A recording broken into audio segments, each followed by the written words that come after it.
दूर से हमें आगे के सभी रास्ते बंद नज़र आते हैं, क्योंकि सफलता के रास्ते हमारे लिए तभी खुलते हैं जब हम उसके बिल्कुल करीब पहुंच जाते हैं।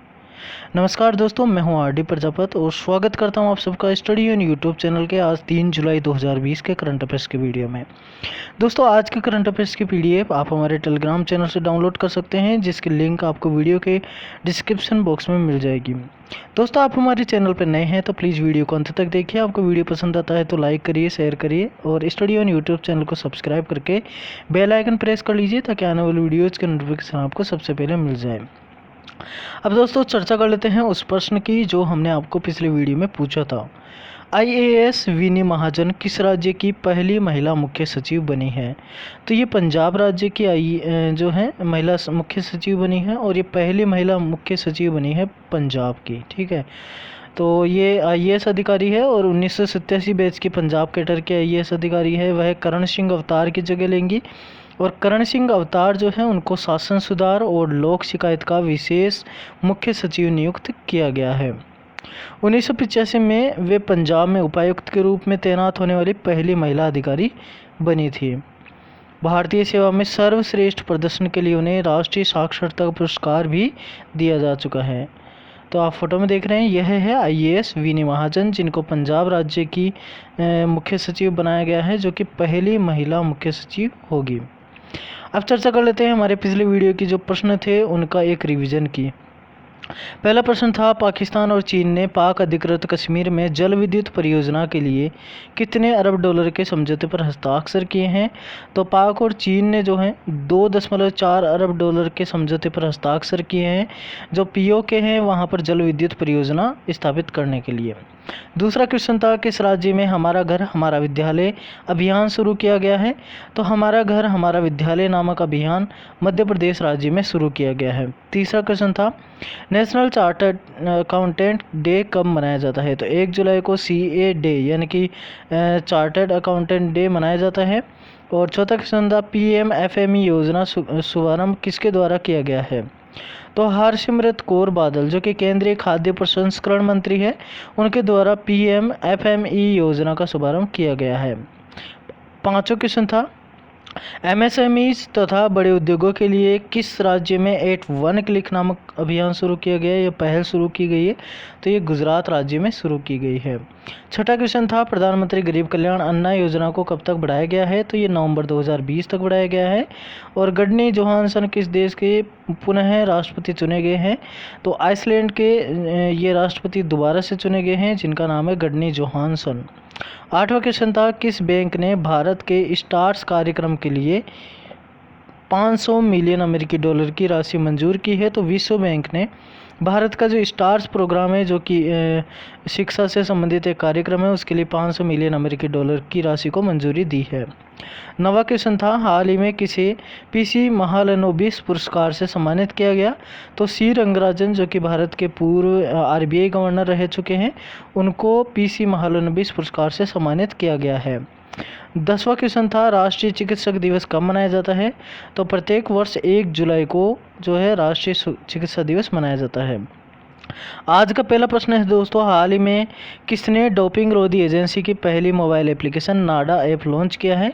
तो ये जो हमारे खेल मंत्री है किरेन रिजिजू, उनके द्वारा हाल ही में नाडा ऐप, जो कि डोपिंग रोधी एजेंसी है भारत की, उसकी ऐप मतलब अपलोड की है। ठीक है, लॉन्च की है नाडा ऐप। ठीक है, और खेल मंत्री किरण रिजिजू ने राष्ट्रीय डोपिंग रोधी एजेंसी नाडा की पहली मोबाइल एप्लीकेशन नाडा ऐप लॉन्च की है, और यह ऐप नाडा और खिलाड़ियों के बीच सेतु का काम करेगा। यह ऐप खेल के विभिन्न पहलुओं पर आसानी से सुलभ जानकारी प्रदान करेगा, और यह ऐप खिलाड़ियों को प्रतिबंधित दवाओं और उनके इस्तेमाल से बचने के साथ साथ उन्हें खेलों के विभिन्न पहलुओं की भी जानकारी देगा। मतलब सामान्यतः ये समझ सकते हैं कि जो दवाइयाँ या ड्रग जो हैं वो प्रतिबंधित है, तो उनके बारे में बेसिक जानकारी प्रदान करना, ताकि खिलाड़ी जो है छोटी मोटी बीमारी हो या कोई भी मतलब प्रॉब्लम हो उस समय पे उन दवाओं का इस्तेमाल ना करे। तो इस तरह से, या फिर खेल से संबंधित जो भी नियम या फिर जानकारी है, वो सब एप्लीकेशन में, जो नाडा एप्लीकेशन है उसमें ये सब जानकारियाँ प्रोवाइड की जाएगी। आप जो फोटो में देख रहे हैं, यह है हमारे खेल मंत्री किरण रिजिजू। अगला क्वेश्चन है, भारत का पहला प्लाज्मा बैंक कहाँ खोला जाएगा? तो ये दिल्ली में खोला जाएगा दोस्तों। तो दिल्ली सरकार जो है उसने ये ऐलान किया है कि एक प्लाज्मा बैंक स्थापित किया जाएगा और इसे institute of liver and biliary sciences द्वारा स्थापित किया जाएगा। दोस्तों ये जो इंस्टीट्यूट है वो दिल्ली सरकार जो है उसके अधीन एक इंस्टीट्यूट है और इस प्लाज्मा बैंक को 2 जुलाई 2020 से शुरू किया जा रहा है। अब दिल्ली की बात करें तो यहाँ पे हरियाणा है और इधर उत्तर प्रदेश है, इनके बीच में जो है दिल्ली स्थित है और दिल्ली भारत की राजधानी है, साथ ही दिल्ली केंद्र शासित प्रदेश भी है।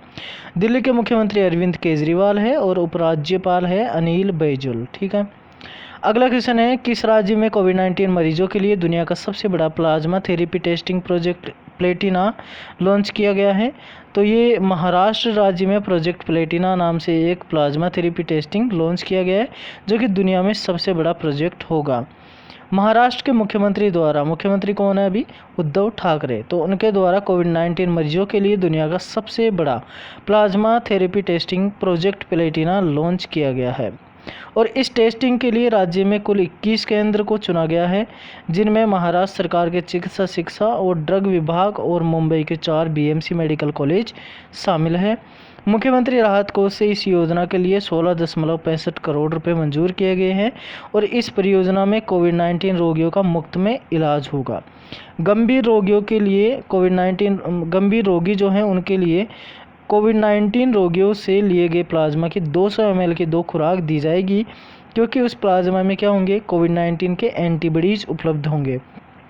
तो एंटीबॉडीज उपलब्ध होंगे, उसके कारण क्या होगा, जो जिनमें जैसे कोरोना पॉजिटिव है कोई भी, तो एंटीबॉडीज़ के कारण क्या होगा, जो उनमें वायरस जो हैं तो उनके जो खून में एंटीजन में जो वायरस है उनको वह एंटीबॉडीज़ नष्ट कर देंगे।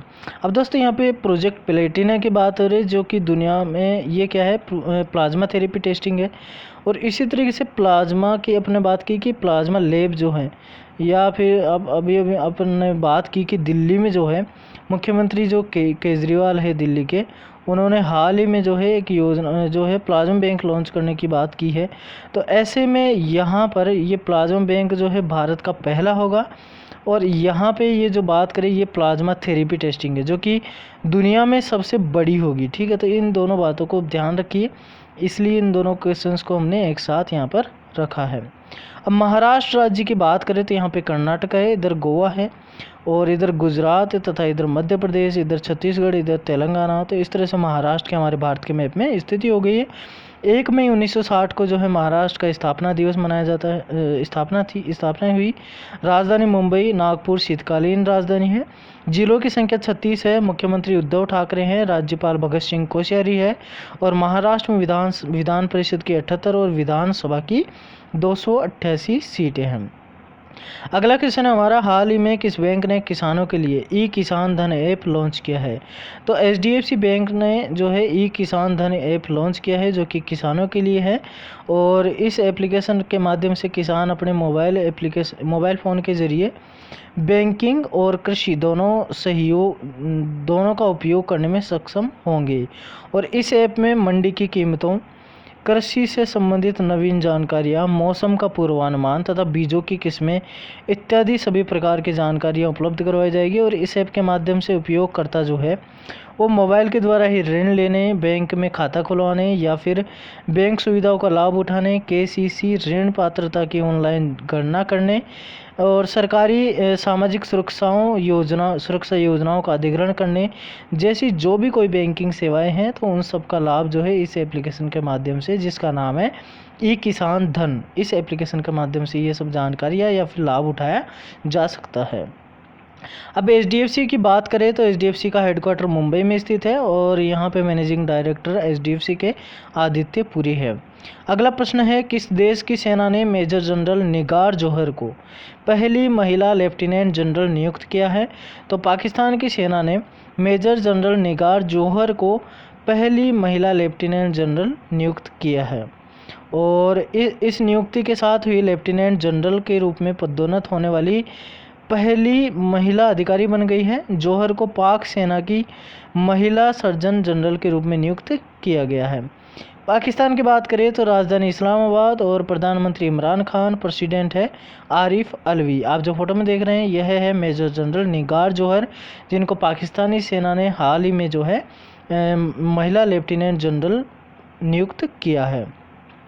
अगला क्वेश्चन है अंतर्राष्ट्रीय क्रिकेट परिषद यानी कि आईसीसी के अध्यक्ष पद पर अतिरिक्त पदभार किसे सौंपा गया है। दोबारा से पढ़ लेते हैं। अंतर्राष्ट्रीय क्रिकेट परिषद यानी कि आईसीसी के अध्यक्ष पद का अतिरिक्त पदभार किसे सौंपा गया है। तो इमरान ख्वाजा जो है उनको ये अतिरिक्त पदभार सौंपा गया है, क्योंकि शशांक मनोहर जो है वो अपना इस्तीफा दे चुके हैं और इसी के कारण उनको ये अतिरिक्त प्रभार सौंपा गया है।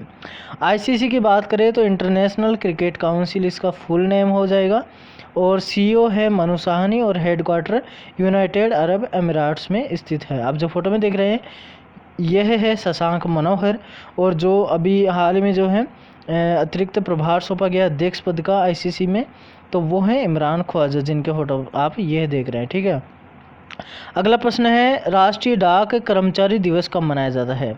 तो प्रत्येक 1 जुलाई को राष्ट्रीय डाक कर्मचारी दिवस मनाया जाता है दोस्तों। और ये क्यों मनाया जाता है, तो ये दुनिया भर में डाक कर्मियों द्वारा की जाने वाली जो सेवा है उसके सम्मान में मनाया जाता है। अगला प्रश्न है हाल ही में कार्ल रीनर का निधन हो गया, वह निम्न में से थे। लेखक, हास्य अभिनेता, निर्देशक। और ये सभी थे दोस्तों, लेखक भी थे, हास्य अभिनेता और निर्देशक, ये तीनों ही थे कार्ल रीनर, जिनका हाल ही में निधन हो गया है। और उनकी प्रसिद्ध फिल्म है ओ गॉड और द जर्क।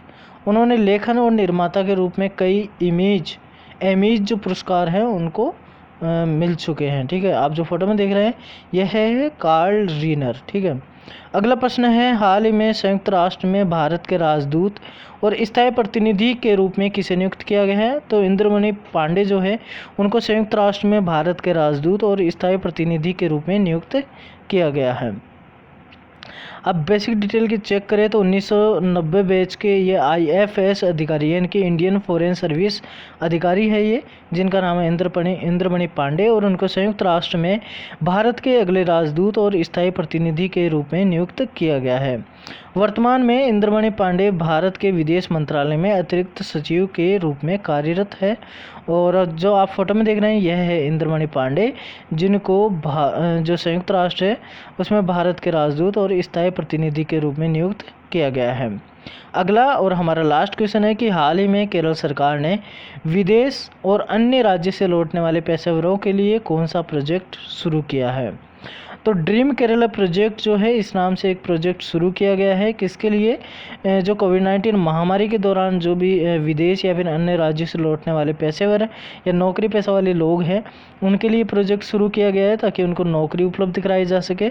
और इस योजना के तहत अपनी नौकरी खोने के बाद भी देश और अन्य राज्य से लौटने वाले विदेशों से तथा अन्य राज्य से लौटने वालों जो है उनकी क्षमता और अनुभव का लाभ उठाने के लिए, मतलब उनकी जो एक्सपीरियंस है, वर्किंग एक्सपीरियंस है, उसका लाभ उठाने के लिए तथा उन्हें पुनर्वास राज्य के समग्र विकास के लिए प्रोजेक्ट में शामिल किया जाएगा। मतलब उनके जो भी अभी प्रोजेक्ट चलाए जाएंगे यहाँ केरल राज्य में, तो उस तरह में जो है उनकी जो भी स्किल्स होगी उन सब चीज़ों को वहाँ पर शामिल करने के लिए और उनको जॉब प्रोवाइड करने के लिए ड्रीम केरला प्रोजेक्ट केरल में शुरू किया गया है।